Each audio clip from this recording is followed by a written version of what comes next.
Lo dijo en la primera hora. 7:33 en la mañana, hablemos de economía y sustentemos la medida anunciada en los últimos días por el gobierno, porque no hay una fecha exacta. De hecho, en el anuncio generado el pasado martes, el Ejecutivo habló de fines de junio, pero en una fecha exacta, pero se entiende que ya para julio estará vigente esta decisión que implicará reducir los subsidios, no la eliminación total de subsidios a las gasolinas extra y Ecopaís, que subirá el galón en su precio en 26 centavos de dólar, de 2,46 a 2,72. Esto se habla del promedio internacional 2,72, y luego habrá un mecanismo de revisión mensual del precio, pero no liberalizado como pasa con la super, sino con base en una banda que permitirá un aumento, si es que aumenta el precio del petróleo, de hasta 5 puntos porcentuales hacia arriba, o una reducción, si es que baja el precio del petróleo, de hasta 10 puntos porcentuales hacia abajo. Sustentemos esto con nuestra invitada y le quiero agradecer a Ana Cristina Vilés, ella es la viceministra de Economía que está aquí en nuestra mesa de trabajo. Viceministra, qué gusto, bienvenida. Muchísimas gracias, muy buenos días Fabricio, buenos días Belkis, gracias por la invitación, buenos días con todos los que nos escuchan. A usted, a ver, y yo le voy a hacer la pregunta directa porque yo generé este comentario en esta semana a propósito de anuncio de ustedes. ¿Por qué le llaman estabilización y no le dicen de frente a la gente que le van a aumentar el precio de la gasolina? Porque termina siendo así, el efecto es ese. Hay un incremento. Claro, hay un incremento de 26 centavos. Puede ser que contablemente se pueda hablar de estabilización, pero me parece que el uso del término es un manejo eufemístico de la realidad, y la realidad es que vamos a pagar más por el galón de gasolina, Ana Cristina. Bueno, sí, muchísimas gracias por la pregunta, Fabricio. En realidad, el mecanismo lo que sí pretende es estabilizar el precio a nivel nacional. Y a eso, básicamente, lo que busca y tiene como principal objetivo, no solamente el mecanismo de precios, que ya voy a comentar un poquito más de detalle, ahondando en lo que tú comentabas al inicio, Fabricio, que es muy apegado a la realidad, es que lo que se busca es proteger que la ciudadanía no sufra quizás cambios abruptos del precio internacional de las gasolinas, porque digamos estos cambios abruptos no responden necesariamente a eventos, por ejemplo, nacionales, y más bien pueden perjudicar la economía familiar de los ciudadanos. Y un poco, efectivamente, tendremos un primer incremento, y eso, digamos, procuramos ser claros y queremos ser claros, va a ser un primer incremento de 26 centavos, y eso ya nos ubica a nivel del precio internacional de las gasolinas, equiparables y comparables a nuestra misma gasolina en calidad, me refiero. Una gasolina de 85 octanos ya no se comercializa en casi ningún lugar del mundo. Todos los marcadores son de una gasolina de muchísima mejor calidad. O sea, la nuestra es una gasolina de mala calidad. La extra es una gasolina de muy mala calidad, 85 octanos. ¿Y cuántos octanos es lo óptimo? ¿90, 89, 90? 98 es la super premium, por ejemplo, la que recientemente, hace un par de años, en el Ecuador comenzó a comercializarse, efectivamente sin subsidio, liberalizada. Esa es una gasolina de muy buena calidad, con bajo azufre, bajo nivel de vaporización.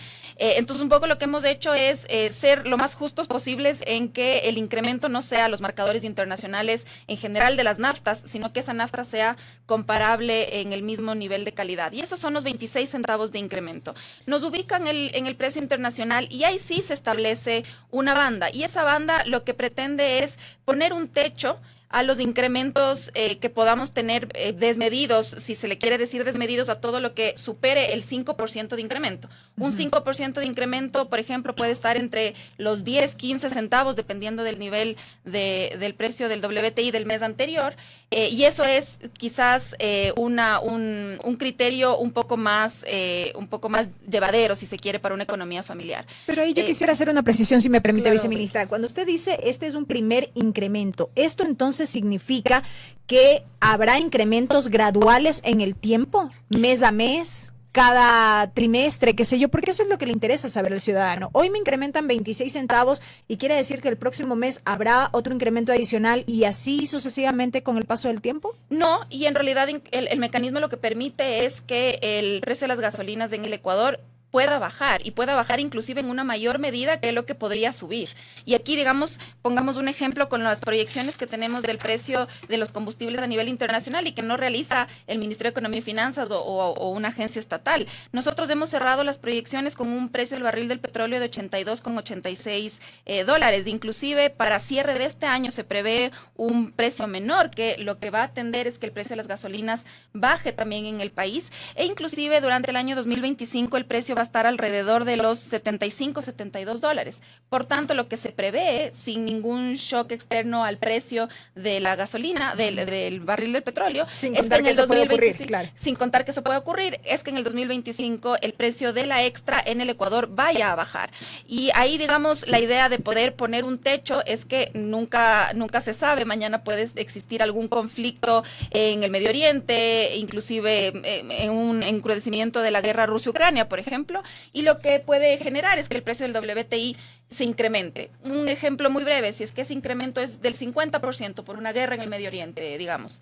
En el Ecuador el precio solamente va a subir un 5%. Y ahí, digamos, en la banda se va a poder ir fluctuando. Es, digamos, una banda de fluctuación controlada. Por eso es que nosotros le hemos puesto el nombre de mecanismo de estabilización, porque es básicamente en esa franja, que es la banda, va a poder ir fluctuando, pero de manera controlada con un techo máximo del 5%.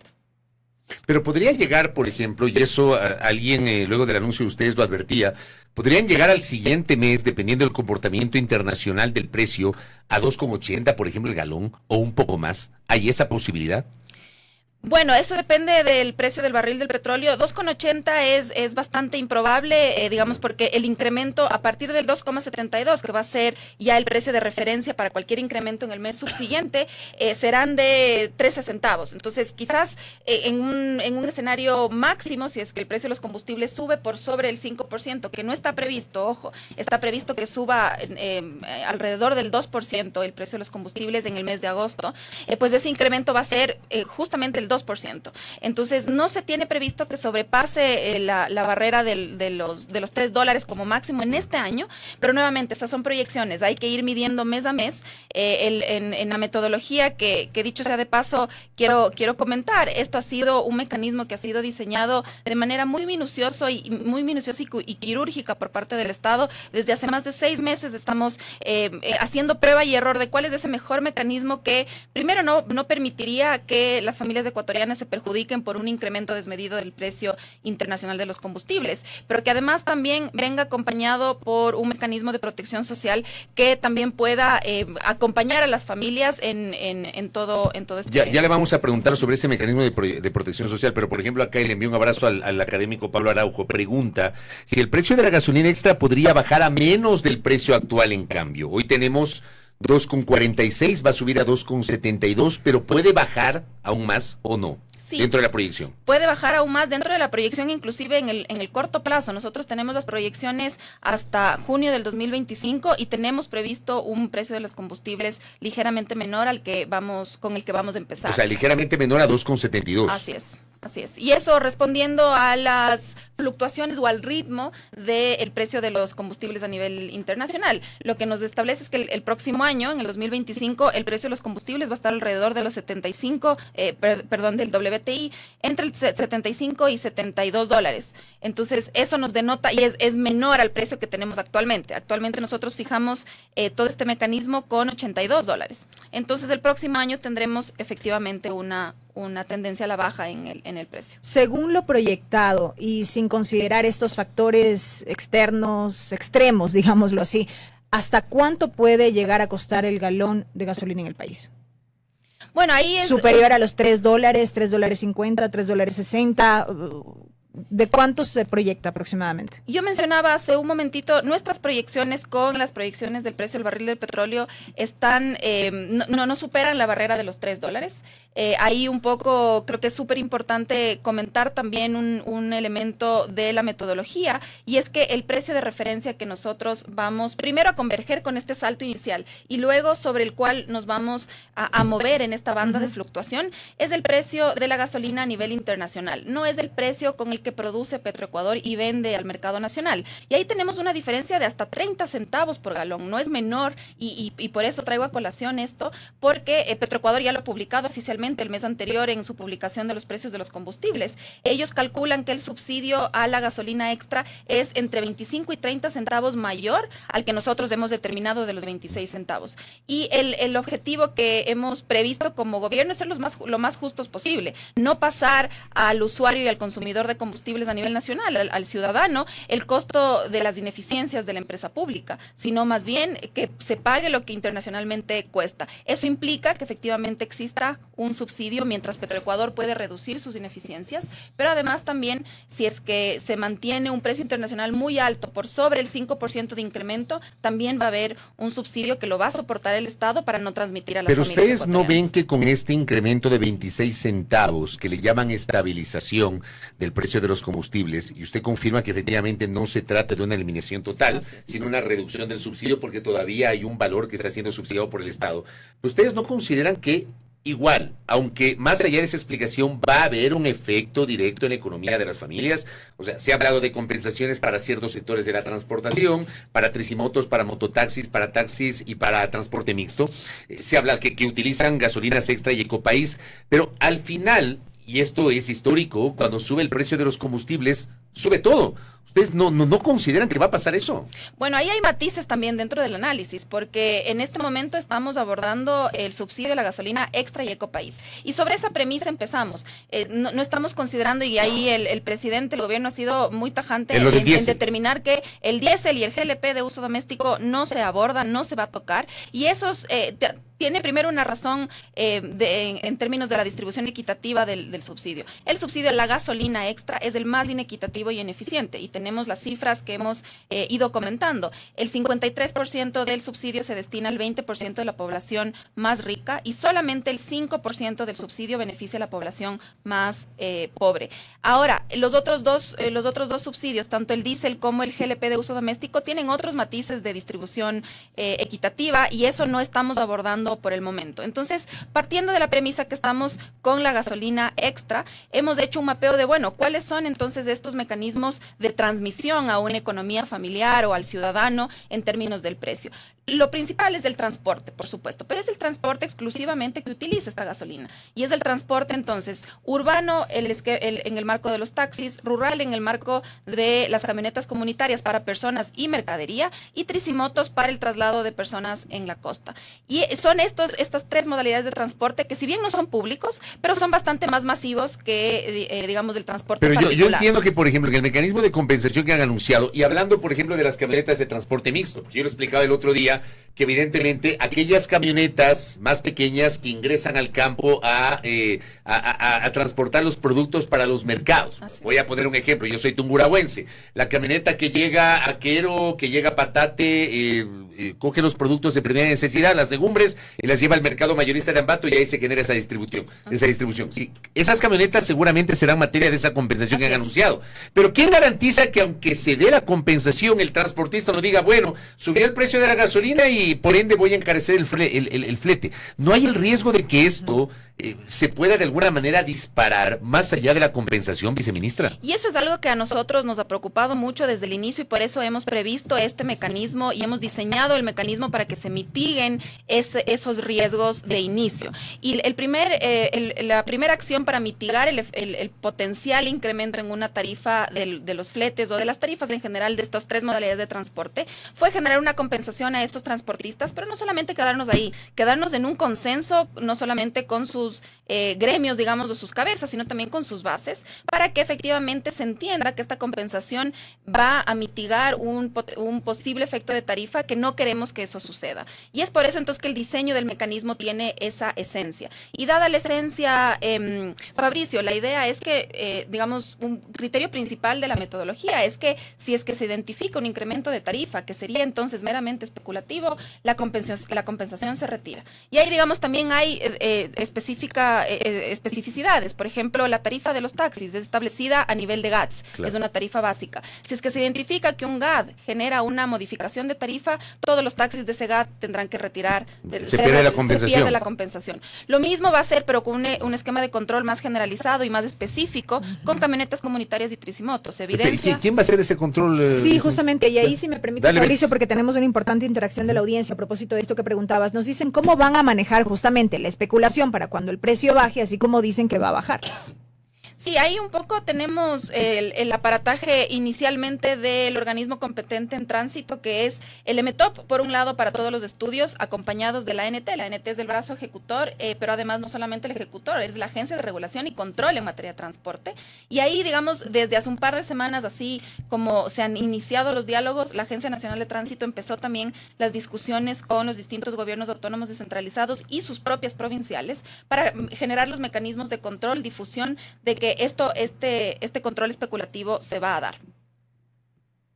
Correcto. Tengo una pregunta adicional por acá, sobre todo en aras de la transparencia, que es un poco lo que demanda hoy en día la ciudadanía, porque nos dicen, bueno, ¿qué va a pasar con esos recursos que el Estado va a ahorrar a propósito de la aplicación de esta medida? Hablando de la protección social que usted decía hace minutos. Justamente, y ahí la idea es que nosotros encontramos este esquema más bien integral.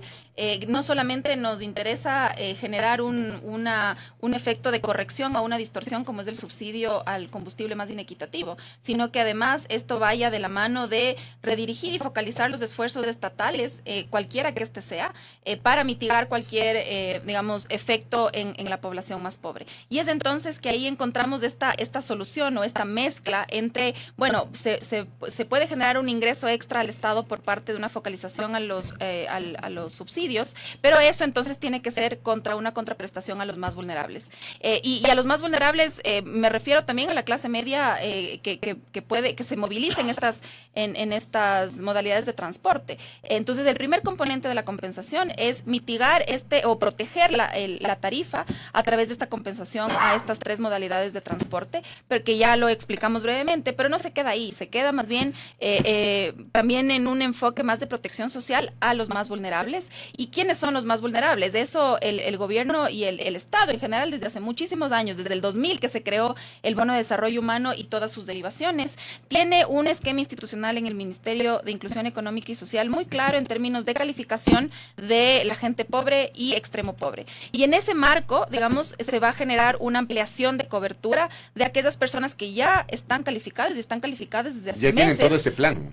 Por supuesto, está totalmente desarrollado. Y con esta plata se financia ese plan. Por supuesto. Entonces, hay dos vías de garantía para que estos recursos lleguen de manera oportuna y lleguen a los que más lo necesitan. Lo primero, como tú mencionas, Fabricio, tiene una fuente de financiamiento y tiene unos ingresos claros que es justamente los derivados por la medida de precios. Pero además de eso, estamos apalancándonos en toda la institucionalidad social, porque nuestra principal preocupación es proteger socialmente a quienes más lo necesitan. Entonces, de esta manera, lo que se va a promover es que a través del Ministerio de Inclusión Económica y Social y de la Unidad del Registro Social se incorporen a las personas pobres ya calificadas como pobres y extremo pobres, y ahí hay toda una metodología específica que podríamos abordar con ellos, pero que han sido calificados previamente y no han sido incorporados a la base de protección por falta de recursos. ¿Hablamos entonces de que a esta hora se ha depurado ya esa base social o está en proceso de depuración para saber quiénes van a acceder a estos beneficios? No está en proceso, está totalmente identificada. ¿Y está depurado? Totalmente identificada. Como digo, esta base no ha sido identificada solamente de cara a esta estrategia. Esta base ya tiene un proceso de fortalecimiento institucional que tiene desde hace muchísimos años el gobierno en términos de fortalecer el registro social. Lo que se ha hecho es tomar esa base y ya identificar cómo va a ser este primer paso de protección a los Ahora, menores. el tema, viceministra, es que suena maravilloso lo que está diciendo, y se lo voy a decir con respeto, suena maravilloso y ese es el ideal, pero ¿cómo hacemos para que nos convenzamos como ecuatorianos y como país que efectivamente eso va a ocurrir?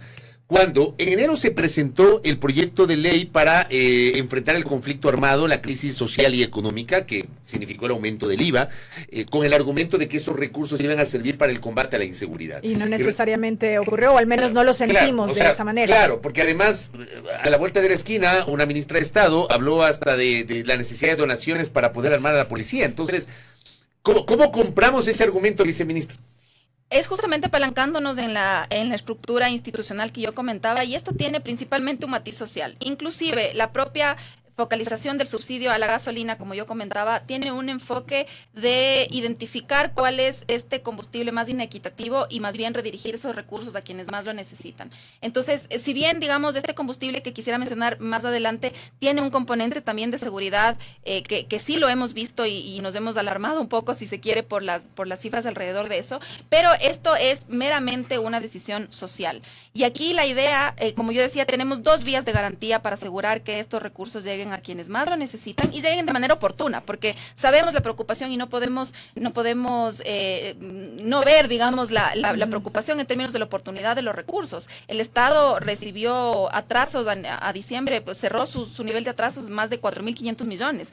Entonces es una preocupación también nuestra que se asegure que esta compensación pueda llegar y pueda ser entregada de manera Por eso oportuna. justamente planteé esta preocupación sobre el destino de los recursos. Es una preocupación nuestra también, Fabricio, y esas han sido nuestras 2 vías de garantía, como yo comentaba. La primera es que tiene una fuente de ingresos muy clara identificada. Son ingresos adicionales que el Estado va a percibir por la focalización de los subsidios. Y esos ingresos están siendo redirigidos a fortalecer toda la base de protección. Y aquí, ojo, la base de protección, estamos hablando de más bonos. Por supuesto, estamos hablando de más bonos, pero son personas que necesitan esos bonos, esa protección por parte del Estado, y porque hemos gastado en los últimos años 13.400 millones en los últimos 14 años en subsidio de los combustibles, no hemos podido proteger a la gente más pobre. Esto es en el orden de los 1.000 millones anuales que pudieron haber sido dirigidos para proteger a la gente más pobre. Entonces, un poco lo que estamos haciendo es asegurar esa fuente de financiamiento. Y el segundo mecanismo de garantía, que en el Ecuador no es menor, porque tenemos una institucionalidad muy débil en el Ecuador, es garantizar que la institución que opere esto tenga toda la fortaleza institucional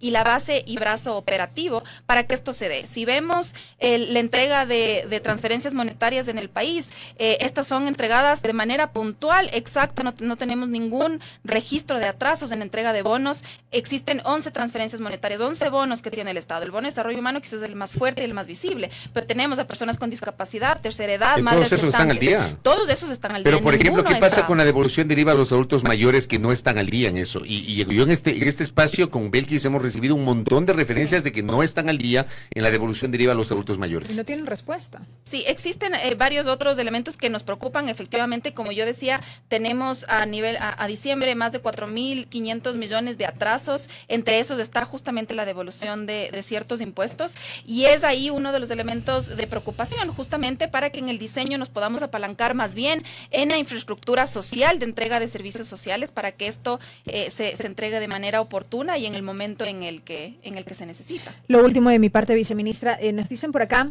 si una persona tiene 2 taxis, ¿la compensación va para un vehículo o para los dos? Es decir, ¿es en función de persona o vehículos? Y atado a esto, ¿cuándo ya van a oficializar este anuncio que lo estamos esperando todos? Empiezo por esta última pregunta. Es la última semana de junio, como lo mencionó el ministro Luque en la Pero no tienen de el día exacto. No tenemos el día exacto porque además no solamente, digamos, depende de nosotros técnicamente, institucionalmente estar listos, que esto ya estamos en ese proceso listos. La idea, y como lo dijo el ministro Luque en la rueda de prensa, es que esto tenga una base de diálogo y consenso mucho más establecida. Entonces, la medida no queremos, y esta manera de lección aprendida, no queremos que nos suceda lo mismo que pasó en el 2019, que un día después de tomar la medida tuvimos que retroceder porque nadie la conversó, nadie la sabía en detalle a qué. Pero ustedes sí la conversaron. Por supuesto, ya vamos 3 semanas, discutiendo no solamente con transportistas, vamos conversando con universidades, con GATS,